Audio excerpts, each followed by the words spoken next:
Shock moment. Blinken verbally accosted by anti-Israel heckler who gets removed from the press briefing. Reporters in Gaza were on the receiving end of your bombs. Why did you keep the bombs flowing when we had a deal in May? Happy to address we questions. all knew we had a deal. Everyone in this room knows we had a deal, Tony, and you kept the bombs flowing. I'm happy to address Why did you questions. sacrifice the rules-based order on the mantle of your commitment to Zionism? Why did you allow my friends The heckler is not a heckler. That's Max Blumenthal. to be massacred?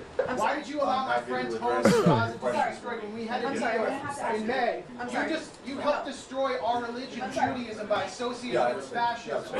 You waved the white flag before. He's a journalist. Knows we had a deal, Tony, and you kept the bombs flowing. I'm happy to. Which, once again, I will just say, on the issue of Israel, Max is great. All of his other reporting, don't come in here and start talking about Vladi Poo or Syria or whatever. I don't listen. That's not what we're talking about right now. We're simply talking about Israel. Okay, he's locked in. You waved the white flag before Netanyahu. Questions at the end. You waved the white flag before Israeli fascism. I look forward to taking questions Your when I get a chance father-in-law to was an finish my Israel statement. lobbyist. Your Thank you. grandfather was an Israel lobbyist. Are you compromised by Israel? Why did you allow the Holocaust of our time to happen? How does it feel to have your legacy be genocide? How does it feel to have your legacy be genocide? You too, Matt. You smirk through the whole thing every day. You smirk through a genocide. CNN called this cringy. Repeatedly interrupted by some cringeworthy activists. By activists, not your contemporaries, not your peers, but cringeworthy activists. Chat. Nice reporting on that. By the way, the other person that they packed up in this process was not even someone who works for a gray zone, but Sam Husseini,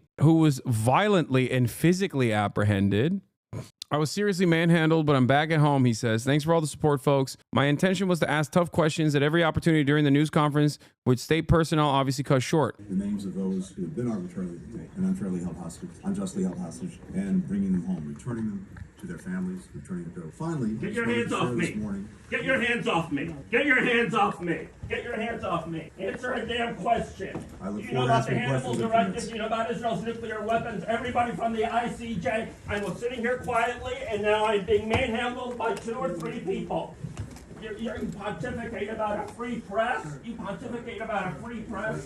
You are hurting me. It's so funny that we constantly have this conversation about like Chinese free speech and whatever. And it's like the moment that the American state feels weak, like a little shred of weakness, a sense of weakness from the American state. And immediately we're like, oh no, like we're doing the same stuff that we accuse all of our foreign adversaries of doing. And this is something that I talked to Chelsea Manning about a long time ago, but it's something that I try to repeat to people. America gets the quote unquote half free speech, but even then there are obvious limitations to it when someone threatens the established order. That's why the likes of whistleblowers such as Chelsea Manning have been violently punished for their crimes of revealing certain war crimes that the American government has conducted. That's why Edward Snowden has to live in exile. That's why Julian Assange was punished for almost a decade. Just something to consider here. But even outside of that, the more America's power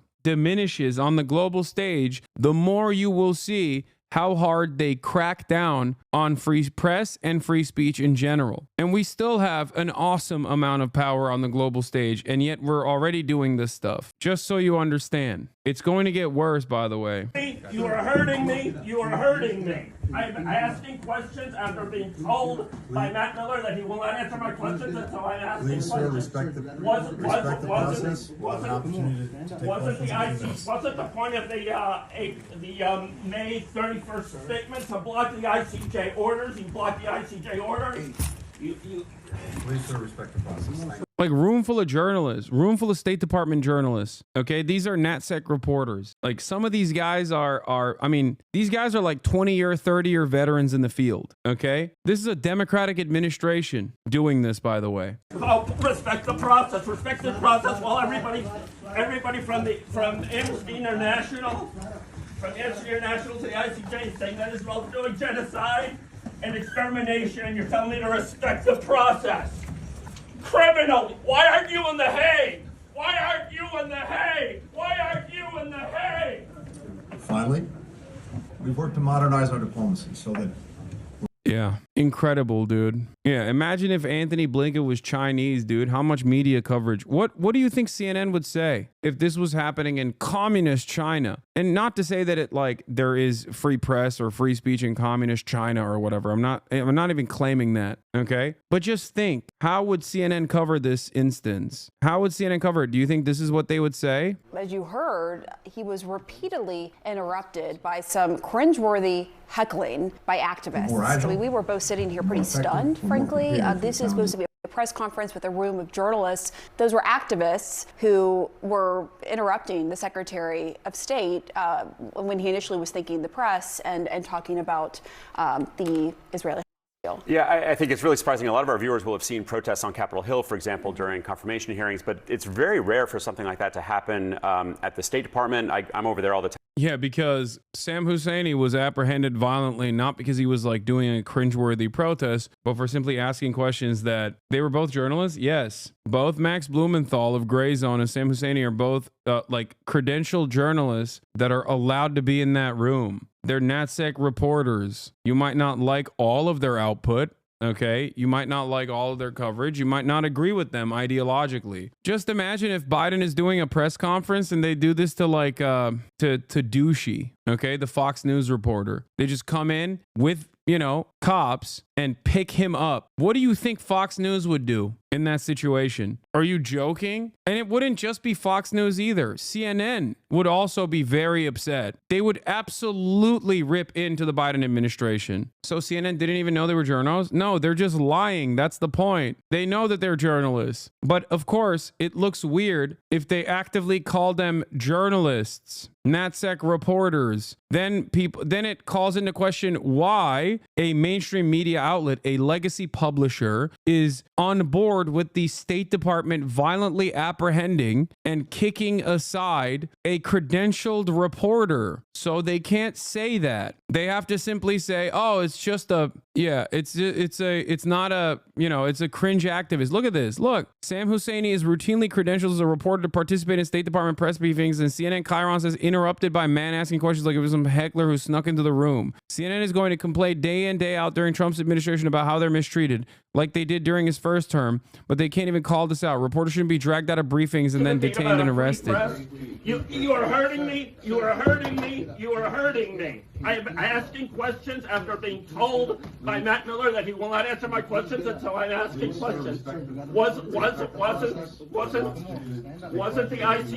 point of the May 31st statement to block the ICJ orders? You blocked the ICJ orders.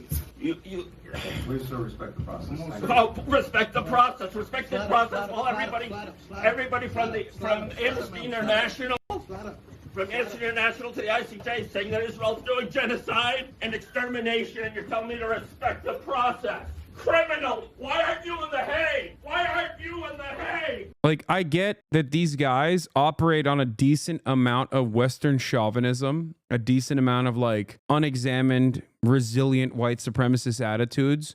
So, of course, when Palestinian colleagues of theirs are getting shredded by American weapons in the hands of the apartheid state, they rarely ever cover it. They rarely ever talk about it, right? Because they're monsters, but it's far away. But there is, at least in this profession, a sense of respect and a sense of honestly self-preservation that journalists are supposed to have, where they go out to bat for their colleagues because they understand that if a State Department does that to someone that they might not agree with, they could very quickly do that to them as well. And I love that, like, at this stage, the defense of Israel is such a higher priority for these guys that they straight up are talking about a credentialed reporter who is allowed to be there as though he is just some random heckler, dude. That's crazy. That's crazy because it's going to happen to them as well. Wait till Trump does this to a CNN reporter. I will, as is the case always,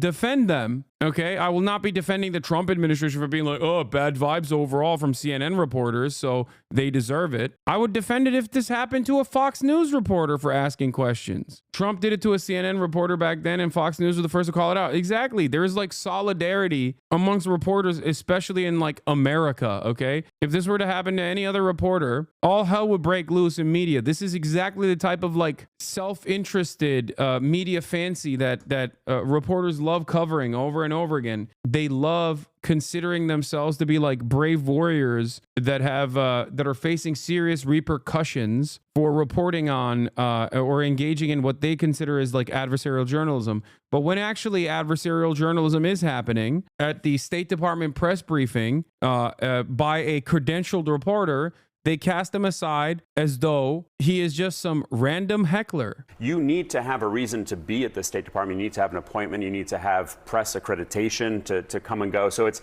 unclear who those people were. So I think there's a real security question there. Allow me to be cheesy for a moment. This is a testament to American democracy and the way that American administrations approach their press rooms. They give accreditation to a wide number. Yeah, and also credit, really? This is a moment that is credit worthy. Let's praise them for giving credentials to reporters that don't deserve it, and sometimes they're just going to get their ass beat. That's crazy, man. You're a disgusting little monster. Shame on you. The American government arrests a credentialed reporter for asking questions in a State Department briefing from Anthony Blinken, and you choose to celebrate the fact that they even gave him a credential to begin with. What a ridiculous, like, I mean, does he have to say it in Korean for you to have some different opinions on it? Does he have to say it in Mandarin? Is that the only time where you'll go, wow, what a glaringly obvious display of having no intellectual honesty and no interest in preserving the sanctity of the fourth estate. Only our foreign adversaries engage in stuff like this. When we do it, it's not only just, but it's also a yet another indication of our virtue that we gave them credentials to begin with. Wow.